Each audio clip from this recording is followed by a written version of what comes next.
Salutare, prieteni! Sunt Maria Barbu, gazda voastră, iar astăzi, la Podcast Kids, ne întâlnim cu un specialist care ne poate ajuta să înțelegem cum să avem mai multă energie și să ne simțim mereu bine. Doamna Michelle Nedelcu, psihonutriționist, ne va învăța secretele unei alimentații echilibrate și sănătoase. Hai să descoperim împreună cum putem avea grijă de corpul nostru. Bună ziua, doamna Michelle Nedelcu, și vă mulțumesc că mi-ați acceptat invitația.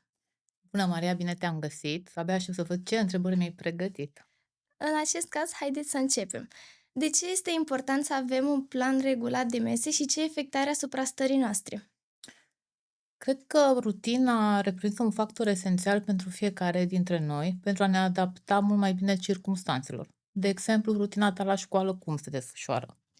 Păi, rutina mea la școală, de obicei, nu prea am o rutină, fiindcă viața mea este foarte spontană. Se întâmplă chestii neprevăzute în fiecare zi. Asta pentru tine, dar noi, părinții și profesorii, creăm o rutină fără ca voi să vă dați seama, pentru că la voi încă viața este o joacă. Dar ai un program strict în fiecare săptămână, te duci la o oră la școală, vii la o altă oră. Uite, aici avem un program strict, adică trebuie să ne întâlnim la o anumită oră și tot o rutină reprezintă. Corpul iubește rutina pentru că odată ce el își cunoaște propria rutină, are capacitatea de a se adapta mult mai bine, de a reuși și de a ajunge cu toate sarcinile și obiectivele la zi, inclusiv în domeniul nutriției și alimentației, pentru că odată ce noi avem o alimentație regulată, automat și corpul nostru este reglat la o minte sănătoasă. Cum se și spune, mens sana in corpore sano. Ce alimente ne ajută să fim mai concentrați la școală și să avem mai multă energie?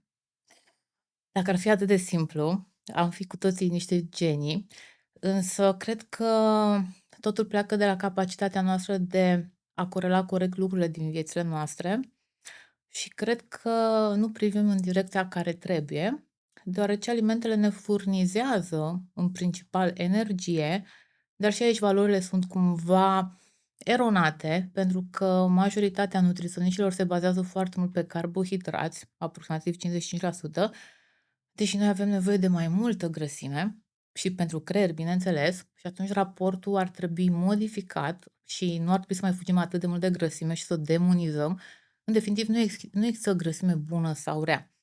Dar, pe lângă alimente sau superalimente, cum preferă unii să spună, este foarte important să ne hidratăm. Iar hidratarea este esențială, nu este ocazională, pentru că și aici există o problemă. Noi nu înțelegem cât de importantă este hidratarea și pot să dau un exemplu. Deshidratarea poate duce la niște stări de anxietate, de iritabilitate. Și gândește-te că fiecare celulă din corpul tău, și ai aproximativ cam 37.000 de miliarde de celule, are nevoie de apă. Dacă noi nu furnizăm cantitatea necesară, nu vom obține niciodată un raport echilibrat, adică o stare de bine, un corp armonios, o piele hidratată, putem folosi oricâte creme dorim, putem merge la orice salon de înfrumusețare. Hidratarea reprezintă cel mai bun aliat pentru a avea o piele fermă, întinsă, strălucitoare și așa mai departe.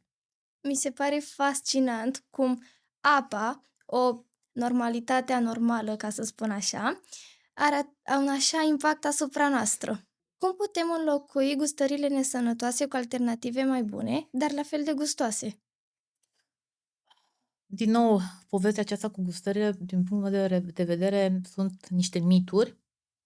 Uh, Sunt adepta gustărilor doar în momentul în care urmăm un regim sau o dietă, avem niște probleme cu kilogramele și vrem să promovăm un stil de viață, să spun, sănătos, deși îl avem haotic, mâncăm foarte mult, dar gustările nu ar trebui să existe atât de mult în programul nostru, deoarece nu ne ajută la digestie.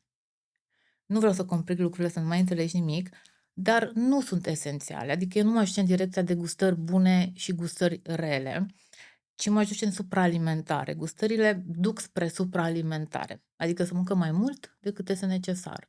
Și corpul nu prea face diferența între o gustare și o masă în sine.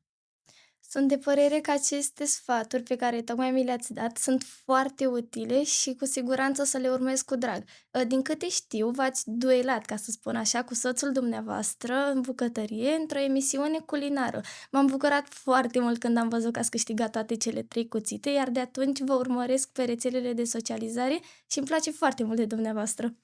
Îți mulțumesc frumos, Maria. Da, însă soțul meu a fost într-un mare dezavantaj la acel moment, deoarece în loc de a-i se oferi niște materiale necesare să poată găti mămăliga, i s-a dat un ibric, țin minte și acum când a spus că el a făcut mămăligă la ibric și carnea pe care o dorea nu era aceea, cumva să spunem că a fost sabotat de către univers și am câștigat eu, dar pot spune că bucătarul șef în casa noastră este soțul meu. Îmi pare rău să aud că soțul dumneavoastră a fost pus într-un dezavantaj, ca să spun așa. În egală măsură, îmi pare foarte bine că ați câștigat dumneavoastră. Care sunt factorii principali care duc la îngreșare? Majoritatea persoanelor se gândesc că supraalimentația și dacă mâncăm mai mult ne vom îngrășa. Cumva merg pe structura mecanică. Dacă mănânc 1000 de calorii, trebuie să ard 1000 de calorii și cam aia e toată situația. Nu. Corpul uman este o mașinărie biologică uimitoare, complexă, care reprezintă, nu doar din punctul meu de vedere, ci din punctul de vedere al tuturor, un mecanism foarte complex și există o legătură între minte și corp, bidirecțională, adică mintea influențează corpul și corpul influențează mintea și gândește că poți să te îngrași și pe factori, psihoemoționali. Un factor esențial este stresul, care te ține mereu într-o stare de luptă sau fugi. În momentul ăla în momentul acela, de fapt, corpul tău produce niște hormoni, cum este cortizolul sau adrenalina, care efectiv te dezechilibrează și la lung poți vedea anumite schimbări în corpul tău, cum ar fi și acumularea de kilograme. Mulțumim, doamna Michel Nedelcu, pentru toate aceste informații valoroase. Acum știm că alimentația sănătoasă poate fi și distractivă. Ne revedem la următorul episod Podcast Kids.